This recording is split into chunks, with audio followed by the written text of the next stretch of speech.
To give a successful presentation, they say you need to have a good beginning, a good ending, and keep them close together. And sure enough, research shows that audiences remember the first and last few minutes of a presentation long after they've forgotten most of what was said in the middle. Psychologists call this the primacy-recency effect. But you might prefer to think of your opener and your close as two bookends holding up your talk. To do their job, they both need to be strong.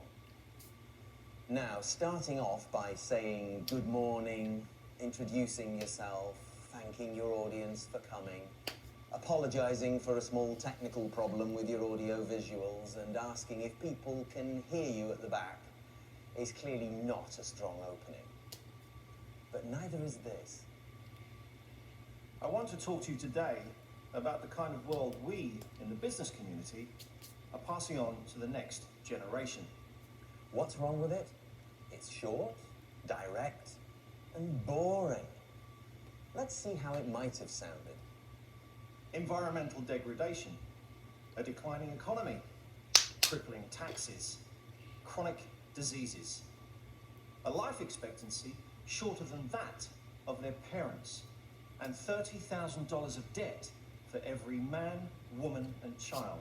This is the nightmare world we're passing on to our kids. Now that's a good opening. Watch how these presenters gain their audience's attention right at the start. Good morning.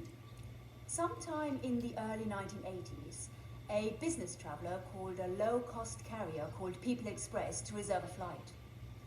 He was kept on hold for so long, he thought to himself, either this airline is incredibly busy or incredibly inefficient.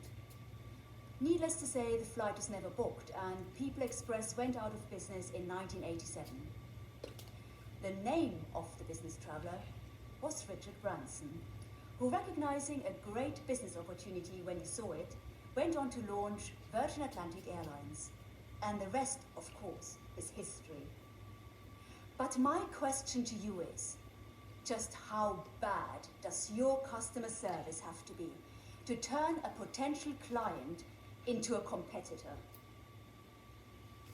There was a great book published a few years back called The Wisdom of Crowds by James Surowiecki.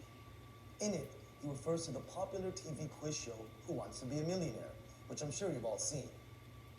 As you may know, contestants can get help with questions they can't answer by either phoning a friend or asking the audience.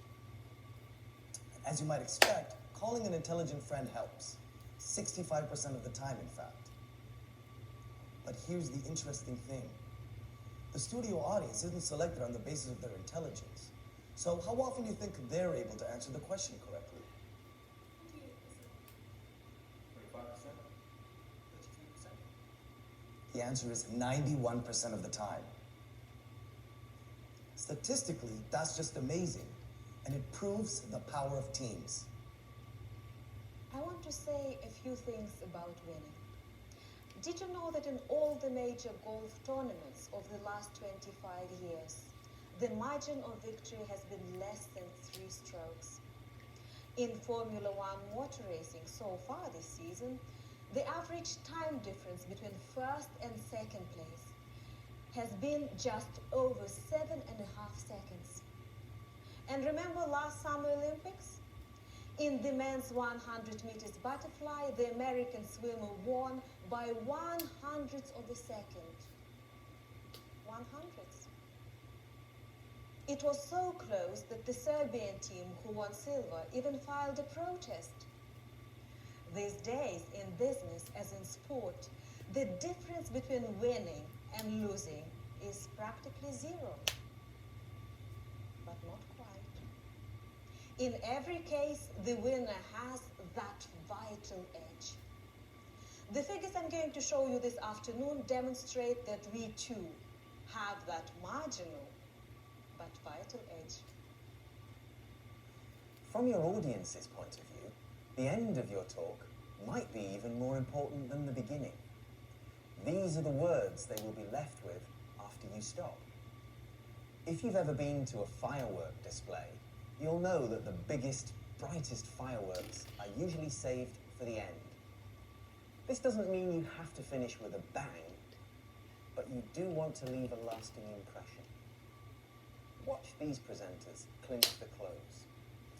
To summarize, whenever we have offered bonuses to incentivize our staff in sales, HR, and manufacturing divisions, productivity has increased, in some cases quite dramatically.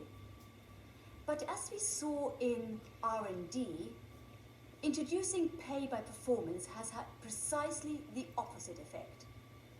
Incentivized research units were on average only half as productive as those working without added incentives. What are we to make of this? Well, quite simply, it seems bonuses really do make you work harder when your job is pretty routine. But when your job is creative, incentives just stress you out and actually make you less creative, not more. Clearly, we all need to go away and think of a fresh initiative for motivating our most mission-critical employees. Thanks a lot. As you know, it's a tradition in Asia to quote words of wisdom. So I'm going to be totally predictable and do the same. An ancient philosopher once said, "A man who chases 2 rabbits catches neither." In our research, we've been chasing too many rabbits for far too long. It's time to stop, to prioritize. If there's one thing we now need to do, in a word, it's this: focus. Thank you very much. At the preparation stage, a lot of presenters like to create their close first, so they know where they're going, and then work backwards, finishing up with an attention-grabbing opening. But whichever way you plan your talk, make sure you always give priority to the first and last 3 minutes.